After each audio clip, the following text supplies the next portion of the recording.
Vamos a ver superficies equipotenciales. Si nosotros caminamos sobre la superficie terrestre, nos vemos en una superficie equipotencial que vale exactamente G. Si subimos una montaña, estamos cambiando de superficie equipotencial porque estrictamente está cambiando un poco G.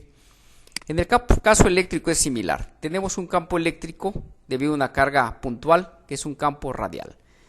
Vamos a tener superficies equipotenciales, en este caso esferas. ¿Por qué son equipotenciales? Porque tienen el mismo potencial, es decir, si nos vemos a través de esta superficie equipotencial no tenemos que realizar trabajo.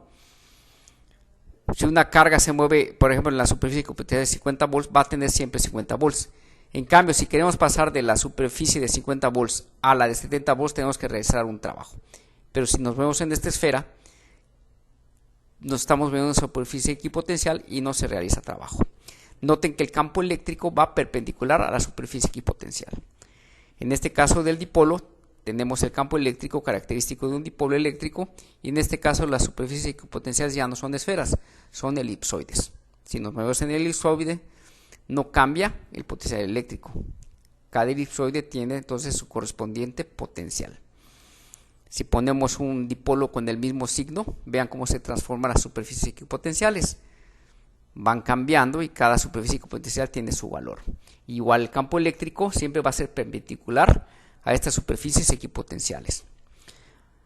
Una carga próxima a una lámina conductora distorsiona el campo, la lámina por polarización, y vean cómo se distorsionan las superficies equipotenciales, donde obviamente el potencial, como lo dice el nombre, equipotencial, no cambia el potencial.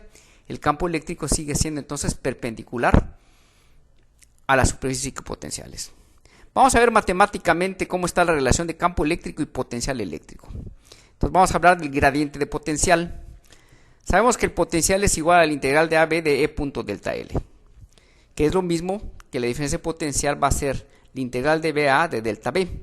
Entonces podemos escribir la integral de menos AB de delta B igual a la integral de AB de E punto delta L. Reescribimos esto, va a quedar menos la integral de AB delta B igual a la integral de AB de E punto delta L. Para que esta integral sea igual, el término menos delta B tiene que ser igual al término E punto delta L. Entonces tenemos esta igualdad. Sabemos que el campo eléctrico, el vector de campo eléctrico es igual a I por EX más el vector J unitario por EY más K unitario por EZ. Las tres componentes del campo en las tres direcciones coordenadas. Ahora, la delta L está expresada como I, es un vector I delta X más J delta Y más K delta Z. Entonces tenemos el vector de campo eléctrico y el vector de desplazamiento delta L. Si sacamos este producto punto, es multiplicar este con este, esta con esta y esta con esta. Este producto punto va a dar EX de X más EY de Y más EZ de Z. Ahora, si nos vemos en la dirección X, resulta que esto no se va a cambiar.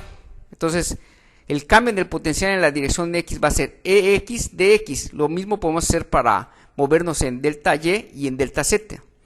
Al hacer esto, resulta que cuando vemos en EX, podemos tener la derivada de B con respecto a X, cuando Y y Z son constantes, es decir, cuando no nos estamos moviendo en esas direcciones. Esto es la derivada parcial, se escribe así, EX igual a menos delta B, delta X. Lo mismo va a suceder para la dirección EY, que va a ser igual a menos delta B, delta Y, y para la dirección EZ, cuando delta X y delta Y sean constantes, esta va a ser igual a menos delta B, delta Z. Entonces, el campo eléctrico va a ser igual a ¿qué?